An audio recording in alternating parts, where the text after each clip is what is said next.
Hello दोस्तों, पिछले video में हमने डंबलडोर के बारे में जाना था जब उन्होंने ग्रिंडलवाल्ड को हराया था और एल्डर्स वॉन्ड के मालिक बन गए थे। टॉम, मार्वल और रिडल को हॉगवर्ट्स स्कूल में एडमिशन दिलाया था और जब वो स्कूल से निकलकर वोल्डेमॉर्ट बन गया था और स्कूल में defence against the dark art subject teacher की पोस्ट पर आना चाहता था तो डंबलडोर ने मना कर दिया था और बदले में उसने पोस्ट को शापित कर दिया था, जिस कारण अब कोई भी टीचर 1 साल से ज्यादा इस पोस्ट पर नहीं टिक पाता था। अब इस वीडियो में हम उसके आगे की कहानी जानेंगे।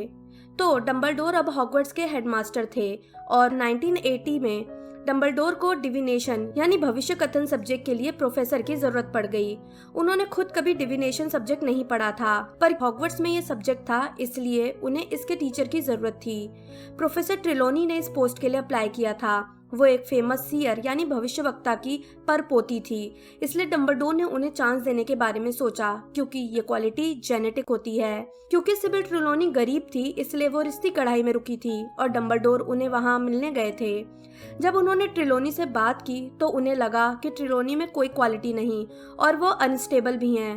पर तभी ट्रेलॉनी की आवाज बदल गई और वो अपने होश में नहीं रही और उन्होंने एक सच्ची भविष्यवाणी कर दी, जिसमें उन्होंने बताया कि जुलाई के अंत में पैदा होने वाला बच्चा वोल्डेमॉर्ट का खात्मा करेगा।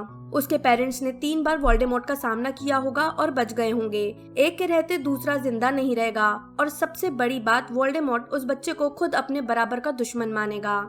उन्होंने इतना बताया ही था कि रूम के बाहर शोर होने लगा। स्नेप की होल से कान लगाकर सब सुन रहा था। स्नेप ने सब जाकर वोल्डेमॉर्ट को बता दिया। जुलाई के अंत में 2 बच्चे पैदा हुए, 30 तारीख को नेविल लॉन्गबॉटम और 31 को हैरी पॉटर। पर वोल्डेमॉर्ट ने हैरी को चुना उसके हाफ ब्लड स्टेटस के कारण। और जब ये बात स्नेप को पता चली तो उन्होंने डंबलडोर से मदद मांगी, क्योंकि वोल्डेमॉर्ट पॉटर्स को मारने वाला था, यानी कि उनके बचपन की प्यार लिली को भी। डंबलडोर ने पॉटर्स को छिप जाने को कहा और खुद उनका रहस्य रक्षक बनने का ऑफर दिया, पर जेम्स ने सीरियस को रहस्य रक्षक बना दिया। पर सीरियस ने पेटिग्रू को रहस्य रक्षक बना दिया ताकि वो डंबलडोर की मदद करने जा सके। गद्दार पेटिग्रू ने धोखा दे दिया और वोल्डेमॉर्ट को जाकर पॉटर्स का पता ठिकाना बता दिया।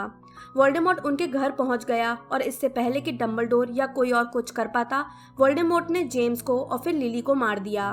लिली के सेक्रीफाइस से हैरी बच गया और वोल्डेमॉर्ट का शरीर नष्ट हो गया और आत्मा निकलकर भाग गई। हैग्रिड हैरी को पॉटर्स के टूटे फूटे घर से ले आया और डंबलडोर को दे दिया। डंबलडोर ने हैरी पर प्रोटेक्शन चार्म को स्ट्रॉन्ग करने के लिए उसे उसके इकलौते जीवित रिश्तेदार, उसकी मौसी पिटूनिया की फैमिली को दे दिया।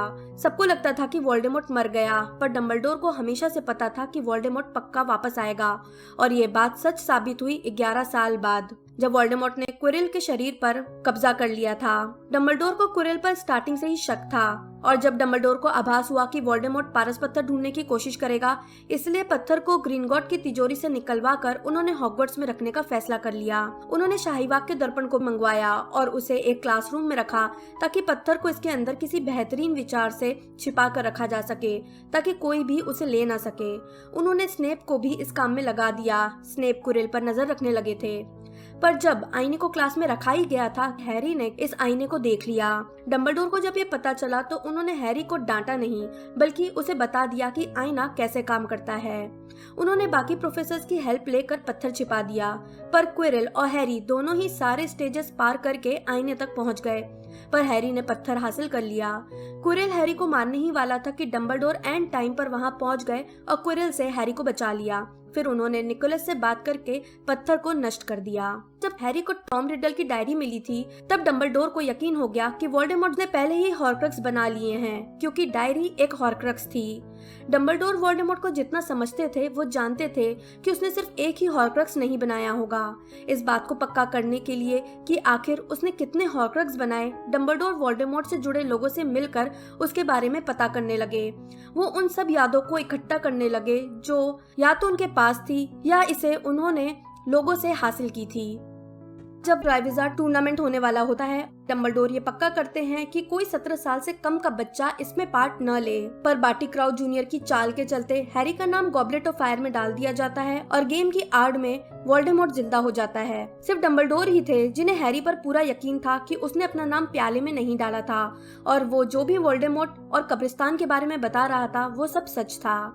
5th पार्ट में मिनिस्टर कॉर्नेलियस फज अपनी कुर्सी से प्यार के चलते ये मानने से इनकार कर देते हैं कि वोल्डेमॉर्ट वापस आ गया है और अम्ब्रिज धोखे से डिमेंटर्स को हैरी को मारने के लिए प्रिवेट ड्राइव भेज देती है। और जब हैरी रक्षक मंत्र का यूज करता है तो उसे स्कूल से निकाल दिया जाता है और उसके खिलाफ केस हो जाता है, पर डंबलडोर ही हैरी का केस लड़ते हैं और उसे सारे अपराधों से बाइज्जत बरी करवा देते हैं। कॉर्नेलियस जानबूझकर अम्ब्रिज को हॉगवर्ट्स भेजता है ताकि डंबलडोर को हटवाकर वो अपना हक स्कूल पर जता दे, और इस काम में अम्ब्रिज उसकी पूरी हेल्प करती है ताकि वो अगली मिनिस्टर बन जाए। डंबलडोर पूरे साल स्ट्रगल करते हैं और बच्चों की जिंदगी नॉर्मल बनाए रखने की कोशिश करते हैं, फिर वो ट्रिलोनी को निकालने के बाद फिरेंज को लेकर आना हो या फिर प्रोफेसी जिसे संभाल कर रखा गया था उसकी सुरक्षा करवानी हो, या फिर ऑर्डर ऑफ फिनिक्स के लोगों को इकट्ठा करके वोल्डेमॉर्ट के खिलाफ सेना तैयार करवानी हो।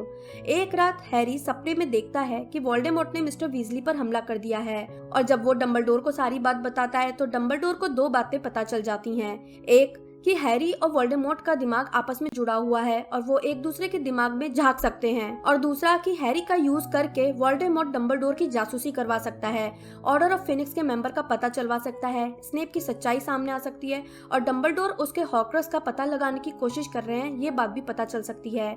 इसलिए डंबलडोर ने हैरी से मिलना बंद कर दिया ताकि उनका हैरी के लिए लगाव वोल्डेमॉर्ट को पता न चल जाए। उन्होंने स्नेप से हैरी को अपना दिमाग ऑक्लोमेंसी यानी गुप्त घुसपैठ से बंद करना सिखवाते हैं, जो कि जाहिर है हैरी नहीं सीख पाता। और आखिरकार एंड में वोल्डेमॉर्ट की चाल में हैरी फंस जाता है और अपने दोस्तों के साथ मंत्रालय पहुंच जाता है, पर डंबलडोर और बाकी के ऑर्डर ऑफ फिनिक्स के मेंबर्स वहां आ जाते हैं और सबको बचा लेते हैं। डंबलडोर 1 सेकंड में लूसियस और बाकी के डेथ ईटर्स को पकड़ लेते हैं और वोल्डेमॉर्ट का सामना करते हैं। हालांकि वोल्डेमॉर्ट भाग जाता है, पर उसकी हकीकत सबके सामने आ जाती है और अब सब जान जाते हैं कि वोल्डेमॉर्ट वापस आ गया है। स्कूल खत्म होने से पहले ही डंबलडोर अब पूरी तरह से हॉर्क्रक्स की खोज में लग जाते हैं।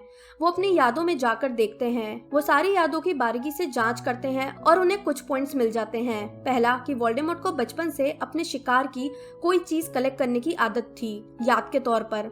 दूसरा, उसे वैल्यूएबल चीजों की अच्छी पहचान हो गई थी जब वो बॉर्गेन एंड बर्ग्स में काम करता था। तीसरा, उसे अपने पास्ट के बारे में पता चलने पर अपने पूरे परिवार से नफरत थी, फिर वो उसके बाप का परिवार हो या माँ का, जिन्होंने उसकी माँ को अकेला छोड़ दिया था। उसे अपनी स्लिदरिन के वंशज होने के बारे में भी पता चलता है, इसलिए वो स्लिदरिन की हर चीज पर अपना हक मानने लगता है। डंबलडोर ने इन सभी पॉइंट से कंक्लूजन निकाला। वो वोल्डेमॉर्ट के नाना और मामा के घर जाते हैं। उन्हें वहाँ स्लिदरिन की खानदानी अंगूठी मिल जाती है, पर क्योंकि वोल्डेमॉर्ट की माँ का परिवार पेवरल भाइयों में से एक का वंशज था, इसलिए अंगूठी में रिजरेक्शन स्टोन यानी कि पुनर्जीवन पत्थर लगा होता है, और उसे देखते ही डंबलडोर पहचान जाते हैं कि ये रिजरेक्शन स्टोन यानी दूसरा मौत का तोहफा है। उन्हें इसे देखते ही अपने बचपन की याद आ जाती है, जब वो ग्रिंडलवॉल्ड के साथ तीनों तोहफे इकट्ठा करना चाहते थे ताकि वो रिजरेक्शन स्टोन का यूज करके अपने परिवार को वापस ला सकें। इस लालच में वो अंगूठी पहन लेते हैं। उन्हें पता नहीं था कि उस अंगूठी को वोल्डेमॉर्ट ने हॉर्क्रक्स बनाने के बाद शापित कर दिया था ताकि इस हॉर्क्रक्स को छूने वाला मर जाए, और इस कारण डंबलडोर के हाथ में शाप लग जाता है।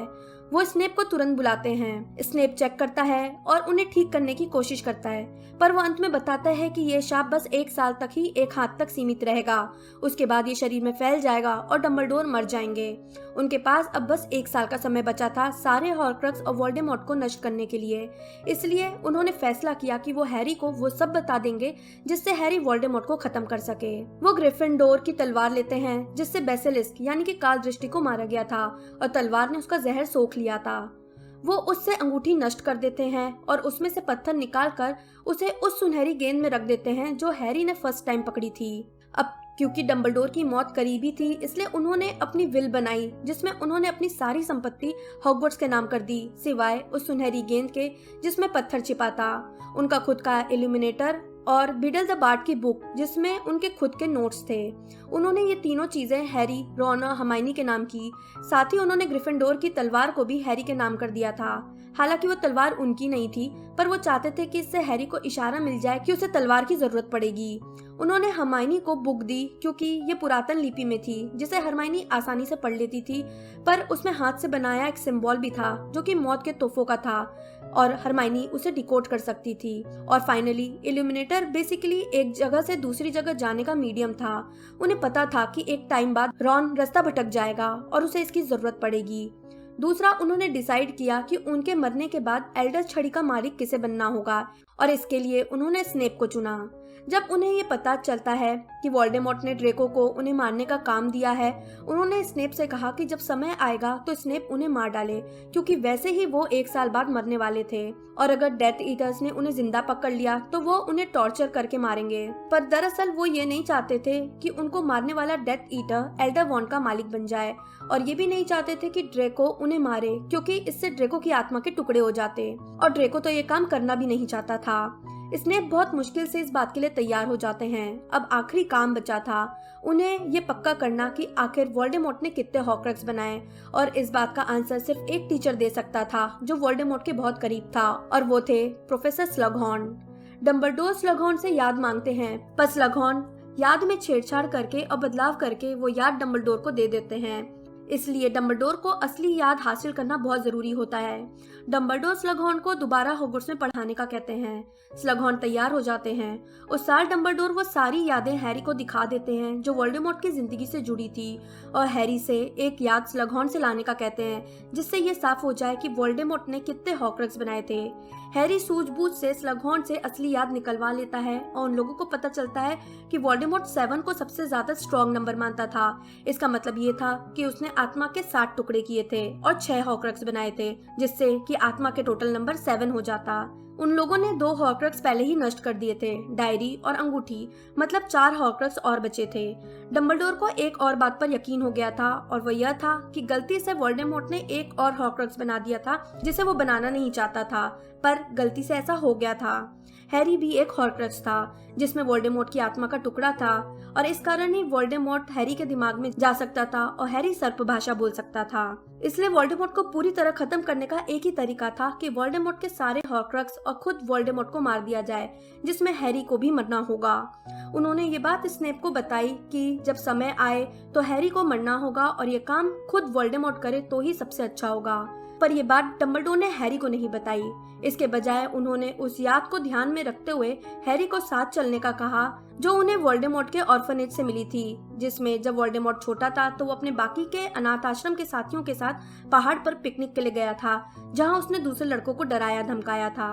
उन्हें लगा कि यहाँ एक और हॉर्क्रक्स मिल सकता है, क्योंकि इस पहाड़ की गुफा के बारे में बस वोल्डेमॉर्ट ही जानता था।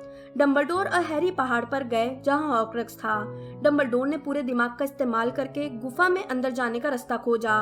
वो उस तट तक नाव से गए जहां बेसिन था। उन्होंने बेसिन में देखा कि पानी भरा हुआ है।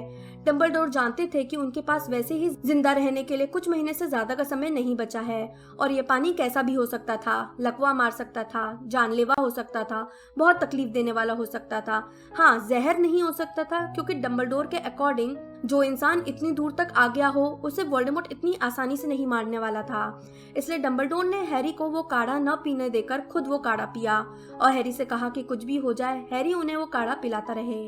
हैरी ने ऐसा ही किया। डंबलडोर को बहुत तकलीफ हो रही थी, वो रो रहे थे, चिल्ला रहे थे, पर काढ़ा पीते रहे और फिर उन्हें एक लॉकेट मिल गया। हैरी ने वो लॉकेट जेब में रखा। डंबलडोर को बहुत प्यास लग रही थी, उन्होंने पानी मांगा। हैरी ने जादू से पानी बनाने की कोशिश की, पर वो जादू काम नहीं कर रहा था। जब बहुत कोशिश के बाद भी पानी नहीं भरा तो उसने झील में से पानी लेने के लिए कदम बढ़ाया और जैसे ही उसने प्याला पानी में डाला, किसी ने उसका हाथ पकड़कर उसे पानी में खींचना शुरू कर दिया। ये इन्फेरी थी, यानी कि सजीव लाश, जो वोल्डेमॉर्ट ने वहां झील में छिपा कर रखी थी। वो हैरी को पानी में ले जाने ही वाले थे कि डंबलडोर ने सारी शक्ति बटोरी और तेज आग जला दी, जिससे इन्फेरी चली गई। वो लोग वहां से निकल गए। डंबलडोर की हालत अब बहुत ज्यादा खराब हो चुकी थी। वो दोनों किसी तरह हॉग्समीड पहुंचे, पर टावर के ऊपर डेथ मार्क का निशान देखकर उन लोगों को लगा कि हॉगवर्ट्स में डेथ ईटर के हाथों कोई मर चुका है। उनमें बिल्कुल भी शक्ति नहीं बची थी, फिर भी किसी तरह वो लोग डायरेक्ट टावर पर पहुंचे। वहां कोई नहीं था, पर तभी वहां पे डेथ ईटर्स के आने की आवाज सुनाई दी।